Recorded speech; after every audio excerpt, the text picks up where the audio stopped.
disuruh nabung. Ya. Ya lanjut Pak. Ya, 500.000 setiap bulan selama 7 tahun. Itu nanti ketika saya di bulan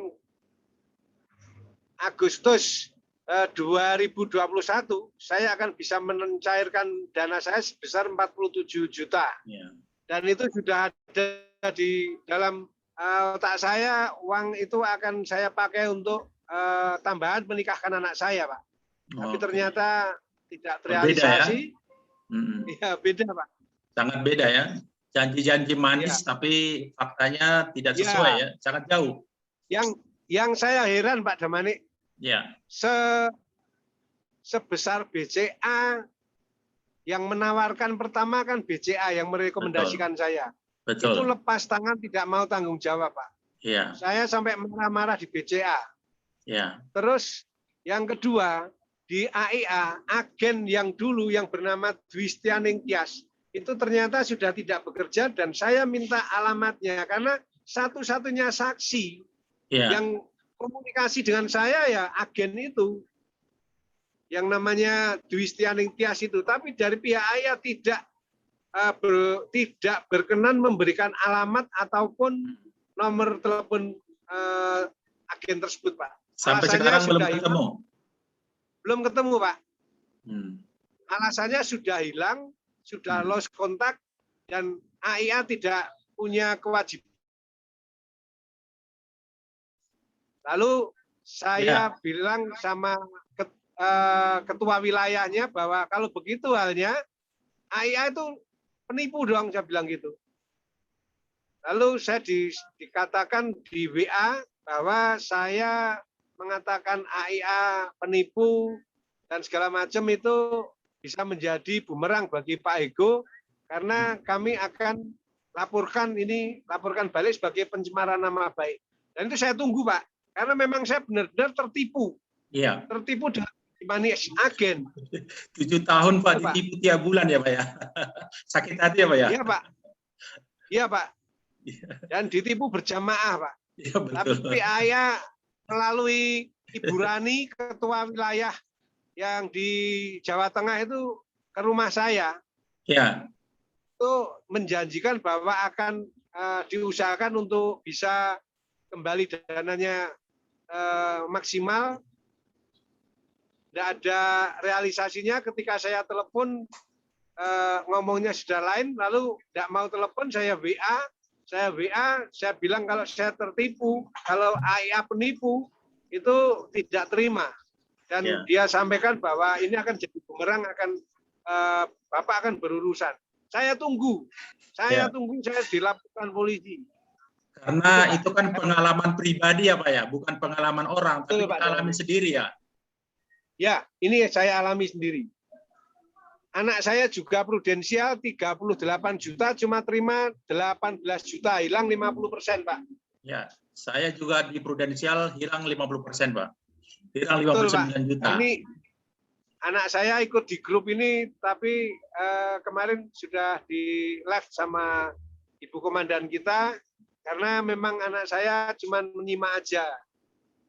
Oh, nggak apa-apa Pak, dimasukkan lagi Pak. Ya. Oke, sekarang kan ini kejadian nih. Ya Pak. Kita juga lagi perjuangkan, kita sudah ke DPR, sudah bertemu dengan OJK juga, sebagian sudah ada yang refund, tapi sangat kecil, dan masih banyak yang belum kembali uangnya. Nah, harapan Bapak ke depan bagaimana terhadap AIA lah, sama BCA?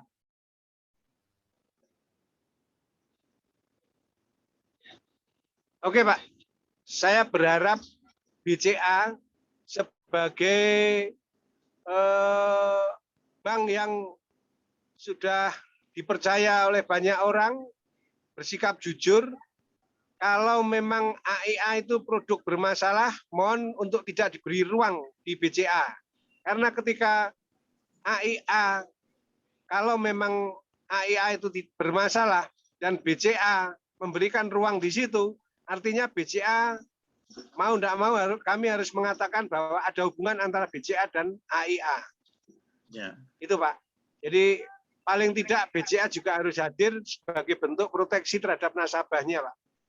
Lalu untuk AIA kalau memang itu produk asuransi, itu tolong disampaikan dengan jujur bahwa ini asuransi bukan tabungan. Ya. Jadi tidak memberikan harapan palsu. Kalau asuransi, saya Pak sudah ikut asuransi di CARE di perusahaan, sudah ikut asuransi BPJS. Ya. Jadi sudah cukup Pak. Demikian Pak. Jadi tidak perlu lagi yang orang seperti saya ini kan terbatas Pak keuangannya Pak. Jadi kalau menurut saya asuransi cukup 1 atau 2 saja sudah cukup. Karena asuransi itu kan memang bayar, Pak. Kita beli asuransi. Tapi kalau kelihatannya kan dari Sabang sampai Merauke ribuan yang menjadi korban agen asuransi, korban asuransi yang menipu. Nah, harapan Bapak bagi masyarakat yang saat ini mungkin sudah ada polis tapi belum tupol dan juga mungkin menjadi calon korban, apa yang Bapak bisa kasih saran kepada mereka, Pak? Ya kita harus tetap perjuangkan, Pak, dan lebih berhati-hati lagi dalam hal memilih bank dan asuransi, terutama bank, karena ketika saya dulu ikut AXA yang menawarkan CS-nya Mandiri, ketika saya ikut AIA yang menawarkan CS-nya BCA. Jadi kita tetap harus berjuang, apalagi di masa sulit ini, Pak. Kami benar-benar sulit, apalagi saya di pariwisata. Pariwisata itu 2 tahun saya terpuruk, Pak. 2 tahun saya sama sekali tidak kerja. Dan saya berharap uang saya bisa keluar itu untuk mengentaskan anak saya, tapi ternyata kami tidak mendapatkan apa-apa. Itu Pak. Jadi harapan saya semua korban yang sudah diberikan harapan palsu ini tadi semua harus tetap semangat, kompak, dan juga tetap berusaha.